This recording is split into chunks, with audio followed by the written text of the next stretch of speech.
विराट कोहली का टी20 world cup के बाद कप्तानी छोड़ने का ऐलान। टेस्ट और वनडे की कप्तानी करते रहेंगे। कहा बल्लेबाजी पर फोकस करने के लिए लिया बड़ा फैसला।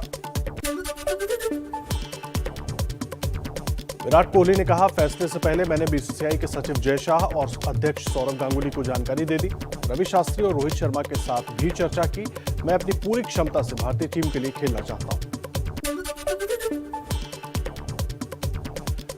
रोहित शर्मा बन सकते हैं टीम इंडिया के कप्तान। आईपीएल के टी20 मुकाबले में बतौर कप्तान रोहित शर्मा का रिकॉर्ड शानदार है। फिलहाल रोहित टीम इंडिया के उप कप्तान भी हैं। बीसीसीआई अध्यक्ष सौरव गांगुली बोले, विराट के फैसले का सम्मान। टी20 वर्ल्ड कप के लिए शुभकामनाएं। बीसीसीआई का बयान, विराट पर नहीं था कोई दबाव। बीसीसीआई उपाध्यक्ष राजीव शुक्ला का बयान, कहा टी20 क्रिकेट में टीम इंडिया के लिए विराट कोहली के योगदान को भूला नहीं जा सकता। ये उनका व्यक्तिगत फैसला है, सम्मान करते हैं।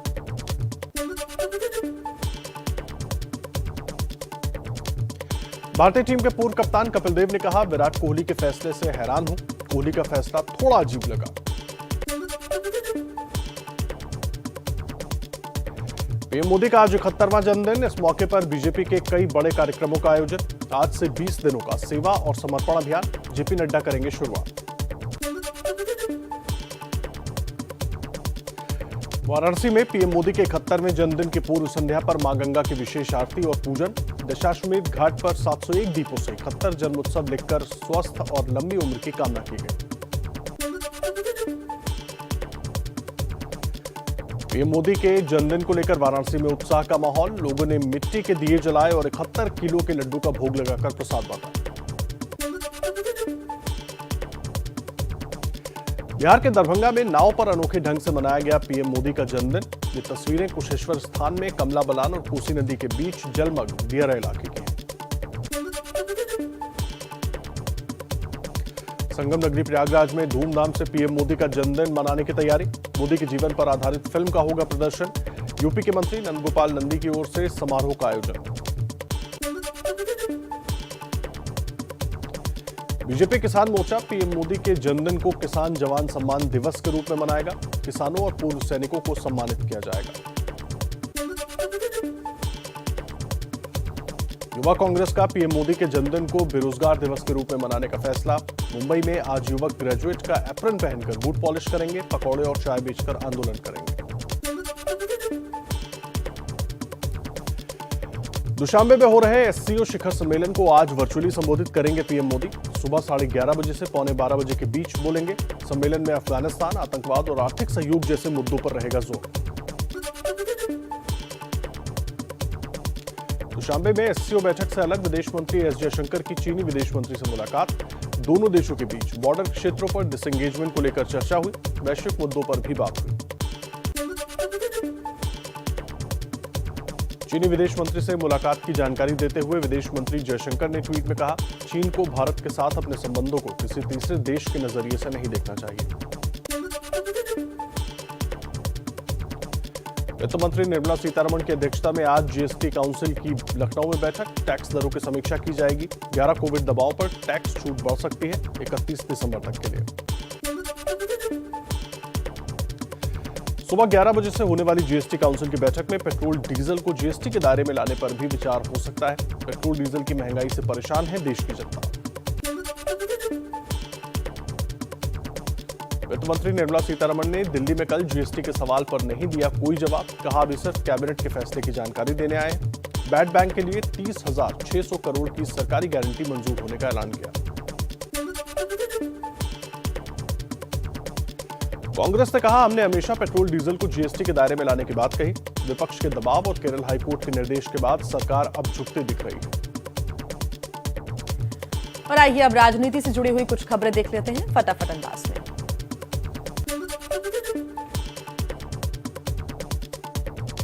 गुजरात में नए मुख्यमंत्री भूपेंद्र पटेल की कैबिनेट में 24 नए चेहरों को मिली जगह। विजय रूपाणी कैबिनेट के सभी मंत्रियों का पत्ता साफ। गुजरात मंत्रिमंडल पर कांग्रेस का बीजेपी से सवाल पूछा, अगर सब नाकाबिल थे तो मंत्री क्यों बनाया था और काबिल थे तो कैबिनेट से निकाला क्यों? सुरजेवाला ने कहा, खुद बेदाग दिखने के लिए रूपाणी कैबिनेट के 22 मंत्रियों को हटाया गया।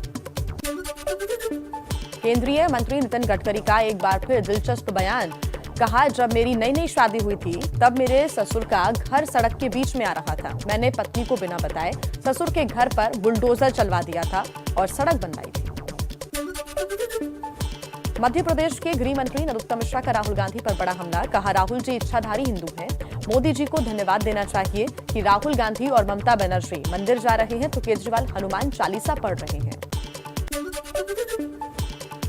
आम आदमी पार्टी का यूपी चुनाव में भी फ्री बिजली वाला दांव। पार्टी का ऐलान, सरकार बनने के 24 घंटे के भीतर घरेलू इस्तेमाल के लिए 300 यूनिट तक फ्री बिजली मिलने लगेगी।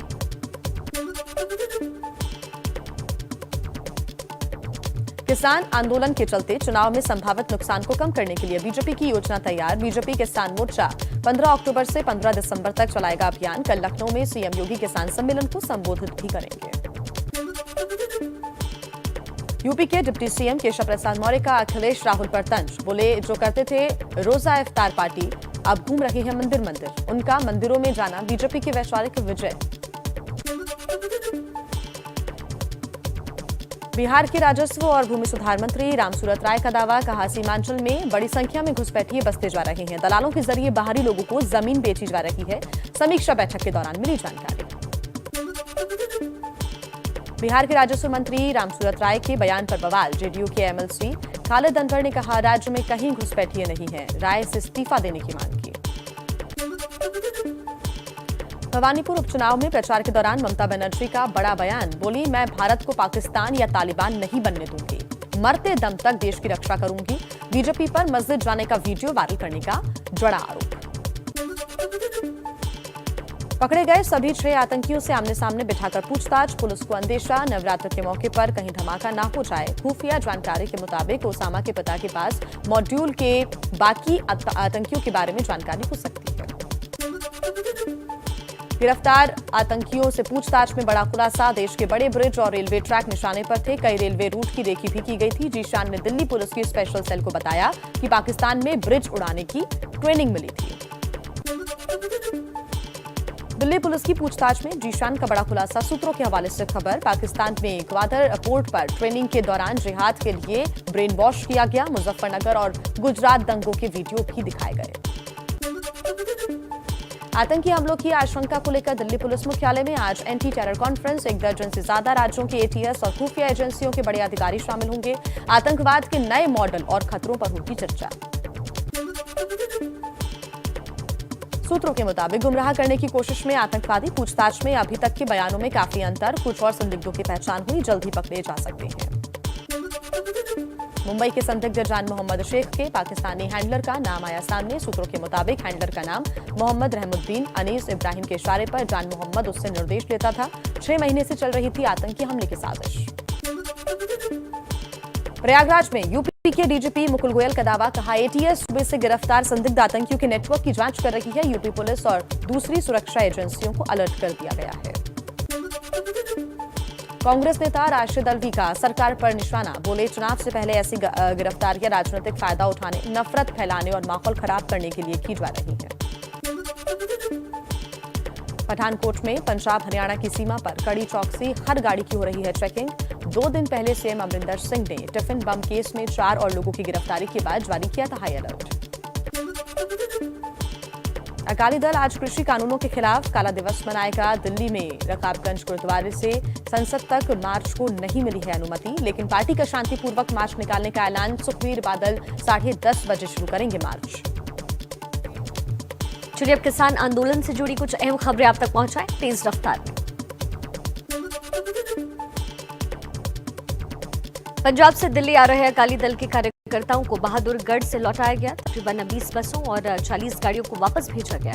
सुखबीर बादल की अपील पर आ रहे थे ये कार्यकर्ता। सोनीपत में किसानों के विरोध के चलते जेजेपी कार्यकर्ताओं की बैठक में पिछले दरवाजे से पहुंचे अजय चौटाला। कहा, सरकार में किसानों के हितों के साथ खिलवाड़ होगा तो जेजेपी समर्थन वापस ले ली। पंजाब के तरन तारण किसान नेता गुरनाम सिंह चढ़ूनी का मिशन पंजाब। बोले, सिंधु और टीकरी सीमा पर किसान रास्ता छोड़ेंगे या नहीं, ये कमेटी तय करेगी। तरन तारण में गुरनाम चढ़ूनी की रैली में लखा सिधाना और पंजाबी गायक कंवर गरेवाल भी पहुंचे। किसान मजदूर एकता जिंदाबाद के नारे लगाए गए। पीएम मोदी के जन्मदिन के मौके पर आज हो सकता है रिकॉर्ड टीकाकरण। स्वास्थ्य मंत्री मनसुख मांडविया की लोगों से अपील, खुद और परिजनों को टीका लगवाकर प्रधानमंत्री को जन्मदिन पर उपहार दें। बिहार में आज कोरोना वैक्सीन की 30 लाख डोज लगाई जाएगी। स्वास्थ्य मंत्री मंगल पांडे के मुताबिक सीएम नीतीश कुमार ने स्वास्थ्य विभाग को पीएम मोदी के जन्मदिन पर विशेष टीकाकरण अभियान चलाने का निर्देश दिया है। कर्नाटक सरकार का भी वैक्सीन की 30 लाख डोज लगाने का लक्ष्य। सीएम बोम्मई ने कहा, इस महीने ज्यादा से ज्यादा लोगों के टीकाकरण के लिए विशेष मुहिम। कोरोना पर स्वास्थ्य मंत्री ने दी राहत भरी खबर। नए मामले में लगातार आ रही है कमी।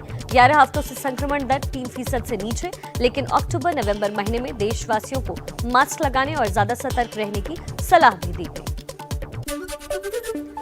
केरल में कन्नी महीने की मासिक पूजा को लेकर सबरीमाल मंदिर भक्तों के लिए फिर से खुला। श्रद्धालुओं को 21 सितंबर तक दर्शन करने की इजाजत मिली। एक दिन में सिर्फ 15,000 लोगों को ही जाने की अनुमति मिली है। यूपी के फिरोजाबाद जिले में डेंगू और वायरल बुखार के बढ़ते मामलों को देखते हुए 6 बड़े अधिकारियों की तैनाती की गई। बीमारियों की रोकथाम करेंगे ये अधिकारी, सरकार को हर रिपोर्ट देंगे। बंगाल में बच्चों को तेजी से चपेट में लेते अज्ञात बुखार से सीएम ममता बनर्जी चिंतित। कोलकाता के एसएसकेएम में स्वास्थ्य विभाग के साथ उच्च स्तरीय बैठक की। बुखार की जांच और रोकथाम के लिए हर मुमकिन इंतजाम के आदेश भी दिए गए। आज उत्तर बंगाल का दौरा करेगी स्वास्थ्य विभाग की विशेष टीम। जलपाईगुड़ी के बाद मालदा में भी अज्ञात बुखार से बीमार होने वालों की संख्या बढ़ती जा रही है। पिछले 24 घंटे में 3 बच्चों की मौत भी हुई। यूपी के गोरखपुर में बारिश और जलजमाव से बढ़ती संक्रामक बीमारियां। सर्दी, खांसी और बुखार से रोजाना 1600 से 1700 मरीज मिल रहे हैं। प्रशासन का हर तरह से बंदोबस्त का दावा। यूपी के 10 जिलों में 3 दिन तक तेज हवाओं के साथ भारी बारिश का अलर्ट है। मौसम विभाग के मुताबिक 80 किलोमीटर प्रति घंटे की रफ्तार से हवाएं चलेंगी। राजधानी लखनऊ समेत यूपी के कई जिलों में भारी बारिश का दौर। लखनऊ का कल हुआ बुरा हाल। सड़कों और पौष इलाकों समेत कई घरों और दुकानों में पानी भर गया। डीएम ने सावधानी बरतने की लोगों से अपील की। लखनऊ में तेज हवाओं और बारिशों की वजह से कई जगह पेड़ और खंभे भी गिरे, तो बारिश के दौरान बेकाबू एक कार डिवाइडर से जा टकराया। कई दूसरी जगहों से भी मिली हादसों की बड़ी खबर। लखनऊ में मूसलाधार बारिश से कई जगह पुराने और जर्जर भवनों की दीवारें भी गिरी, तो लालबाग में नगर निगम के दफ्तर तक में पानी भर गया। कई मोहल्लों में घंटों बिजली गुल रही। लखनऊ के पौष मॉल एवेन्यू में भी दिखा बुरा हाल। बारिश से इस कदर जलजमाव हुआ कि लग्जरी से लेकर कई छोटी गाड़ियां तक डूब गई। दहशत में लोग घरों की पहली मंजिल तक पहुंचे।